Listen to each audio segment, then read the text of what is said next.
జగన్ ప్రభుత్వ హయాంలో శ్రీవారి లడ్డులో నెయ్యి లేదని, కెమికల్స్ నుంచి నెయ్యి తీయొచ్చని వాళ్లు నిరూపించారన్నారు డిప్యూటీ సీఎం పవన్ కళ్యాణ్. నచ్చిన సంస్థలకి టెండర్స్ కోసం నిబంధనలు మార్చారని, బాధ్యులపై గత పాలక మండలి చర్యలు తీసుకొని ఉండాల్సిందన్నారు. ఇప్పటికీ కల్తీ జరగలేదని వైసీపీ నేతలు బుకాయిస్తున్నారని, నెయ్యి కల్తీ దోషులకి శిక్ష పడాల్సిందే అన్నారు డిప్యూటీ సీఎం పవన్ కళ్యాణ్.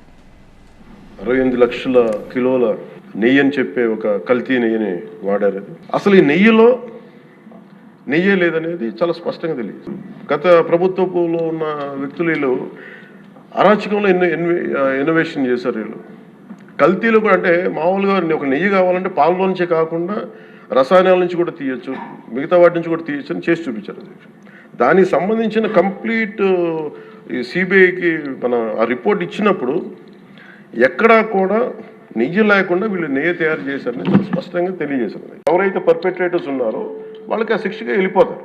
అలా కాకుండా అసలు ఆ నెయ్యిలో కల్తీ లేదు, యానిమల్ ఫ్యాట్ లేదు రిపోర్ట్ ఇచ్చిన తర్వాత ఇవన్నీ బోలే బాబా అని కానీ దానికి అనుబంధ సంస్థలు మాల్గంగా వైష్ణవి డైరీలు 1 లీటర్ కూడా నెయ్యిని పాల నుంచి తయారు చేయాలని స్పష్టంగా చెప్పారు. ఇది 1924 మధ్య 11 కోట్ల మంది భక్తులను శ్రీవారిని దర్శించుకుంటే ఆ కాలంలో మొత్తం 48 కోట్ల లడ్డు ప్రసాదాలు విక్రయం జరిగింది. దాంట్లో సుమారు 20 కోట్ల లడ్డూలు నకిలీ నెయ్యితో తయారయ్యాయని చెప్పి టీటీడీ రికార్డ్స్ తెలియజేస్తాం.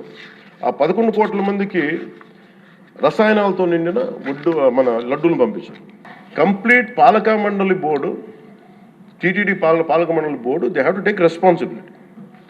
వాళ్ళని ఒక గత ప్రభుత్వాన్ని నడిపిన ముఖ్యుడైన వ్యక్తి వాళ్ళని వెనకేసుకొస్తున్నారంటే అందులో కూడా మీకు కూడా బాధ్యత తీసుకోవాల్సి వస్తుంది. Let the law take its own course. ఎవరైతే దోషులు ఉన్నారో వాళ్ళకి శిక్ష పడాల్సిందే. కూర్చోబెట్టి కల్తీ జరిగిందంటే వెరీ సింపుల్గా ఏం చేయాలి, అడల్ట్రేషన్ జరిగింది, మేము కూర్చోబెట్టి దీన్ని కరెక్ట్ చేసుకుని మీరు కరెక్ట్ చేయండి, మేము మీకు మద్దతు ఇస్తాం, ఇంతే చెప్పాలి అధ్యక్షుడు.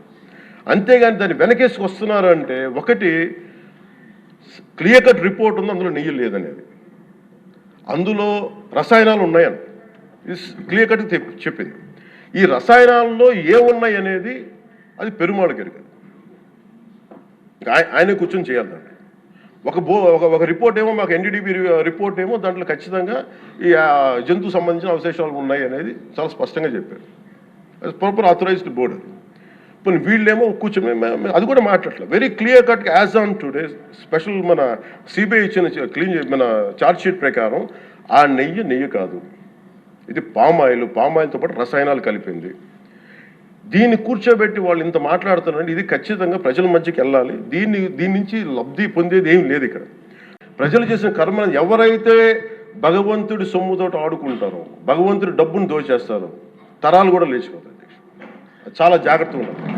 ఇప్పటికైనా దీనికి కల్తీ జరిగింది, వాళ్ళు ఒప్పుకుంటామని చెప్పి వాళ్ళు నిజానికి ఇంకా ఇబ్బంది లేకుండా ఇంకా మళ్ళీ దీని గురించి మీరు ఢిల్లీకి వెళ్ళి కోర్టులు వేసే కొద్దీ మీ పాపం పెరుగుద్దే తప్ప, మీ నాశనం కొంచెం ఫాస్ట్ అవుద్ది తప్ప ఇదైతే తగ్గదు.